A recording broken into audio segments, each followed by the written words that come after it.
Thanks for coming and chatting at RESE today. You're very welcome. Really great to see you again. I actually saw you at Digital Live last year. I remember, yeah. And I found it, amazing, and you very inspirational. And I never see a lot of, great women speakers up there on stage, and you're definitely one of them. So I appreciate you making the time to come to RESE and share all of your wonderful ideas and concepts and what you deliver. There are so many amazing female speakers out there. There's just so many. I could reel off 20 right now. I think we're just starting to see more and more opportunities. Yeah, which is really wonderful. And what you guys have done here has been incredible, because I was looking at the posters, and there's a great representation of all the wonderfulness that is the diversity of the real estate world. So you did a great job. Thank you, appreciate it. So what do you have as your inspiration? What inspires you? Oh, wow. Far out, what inspires me? I'm pretty active in keeping myself inspired. I have a podcast that goes out once every 2 weeks. It's called Inside Influence, and the whole reason for starting that was to keep myself inspired. Yeah. I just had my daughter, and I was missing a quality of conversation, or a level of conversation that you don't get with a toddler. Yeah. And so I started the podcast for that exact reason, that I got to have conversations that I wanted to have with people I thought were amazing. And if anybody listened to it, but quite frankly, it was more for me than it was for them. Yeah. And so that keeps me really inspired. Continually reaching out to amazing minds keeps me really inspired. Yeah. Working with incredible people and incredible brands keeps me really inspired. And I also have an hour that I set aside every week. Yeah, sure. Where I just call it it's in my diary as radar. Oh, wow. Radar time. And I just go out to the blogs that I follow. I go out to all the places, and we talked about today being the translator. I go out to all the places that I find interesting. Sure.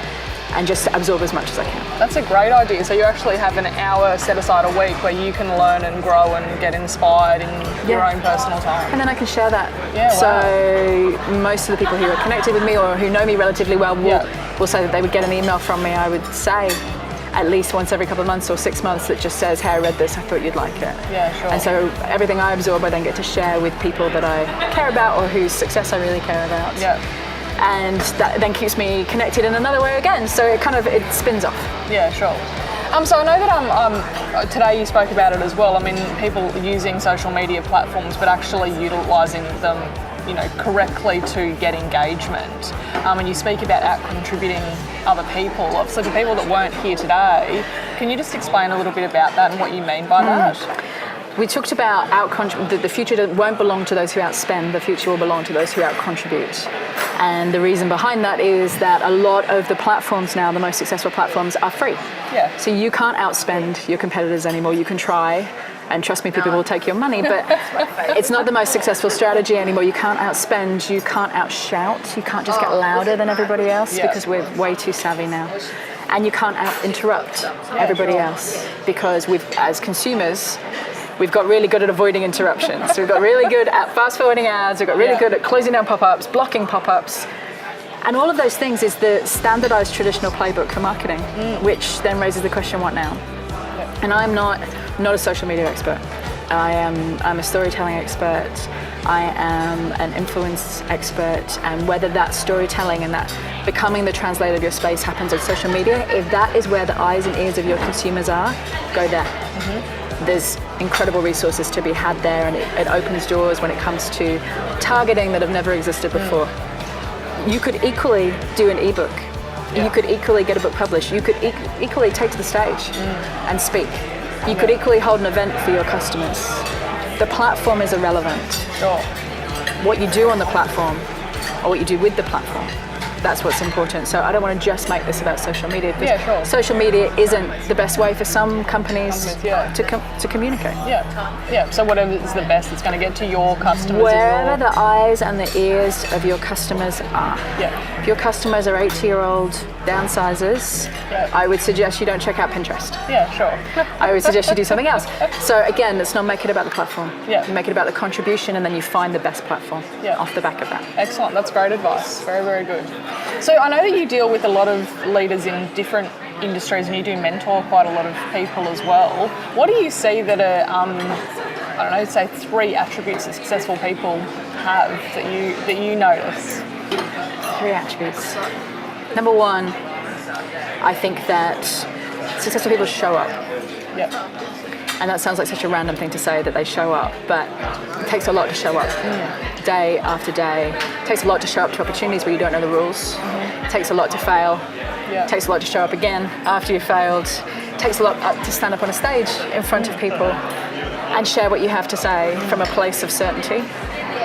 So I would say that they show up over and over and over again. I would say they also commit to getting match fit. Yep. And by match fit, I mean they find their areas of weakness, and if it is something that will take them to the next level, they go hard at it. Yep. They practice, they find people to help them. They bring in experts. I know leaders who you wouldn't even imagine that who would get up at 5 a.m. to practice a speech over and over and over again. Yep. So they get the help. They commit to getting match fit. I think that would be the second one.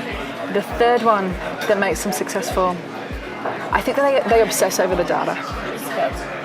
I think you have to know your numbers, and I don't just mean financially. Obviously, you have to know your numbers. Bigger than that, again, what's the data? What are your conversion rates? What marketing channels are converting for you? Which aren't? What engagement do you care about? What do you not care about? What gets you where you want to go? I think if you obsess over the metrics, it takes you away from what we were talking about before the camera started rolling, which was the popularity game. Yep. How popular am I? Yeah. How many people like me on social media or in general? Yeah. You've got to get yourself out of the popularity game. I am not a popular person outside of my circles. I don't really have any followers on Instagram. I've got quite a few on LinkedIn, but I am not in a popularity game. I'm not playing a popularity game. I'm going to lose that game every time. You're contributing to people. My choice is to have the people who I'm able to connect with, who can amplify my message in the right way, that are going to bring in the business that I'm interested in, where I have a level of mastery that I can contribute at the highest level. That's what I'm interested in. And if that's 500 people on speed dial, then that's what I want. I'm not going to put my attention to the wrong metrics. Yeah. And so I think, those 3 things. Yeah, sure. Excellent. Well, I really appreciate you being here. You're welcome. Thanks for inviting me. Yeah, seeing me at Digital Live. That was amazing. Yeah, seriously. I was like, once we came back from Digital Live, I'm like, we've got to get Julie Masters. She's amazing. It was such a good day. Thank you. Yeah, no, really appreciate it. Thanks again. You're welcome.